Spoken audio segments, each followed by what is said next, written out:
another successful stories we have si Sir Nigel Cadea. He is a truck driver. Congratulations for getting your approved visa to Poland. Can you share to us ano yung experience mo sa secured way, the entire process? Okay naman po. Dahil sa habang nag-aantay ako, may trabaho ko sa labas. Pag tinawagan ako, pupunta re-report ako dito. Hanggang sa naayos yung embassy appointment ko. Ilang months ka po naghintay pag-intay ng work permit mo, sir?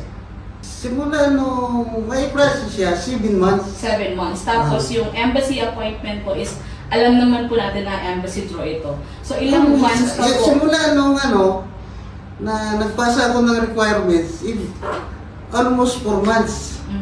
4 months.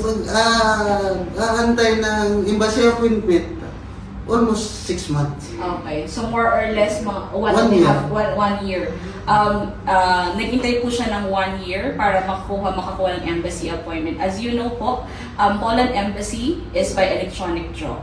So we will never know kung kailan ka mabibigyan ng embassy appointment. But with Sir Nigel, he really has a patient to wait for his name to be called, and now he got his visa approved to Poland.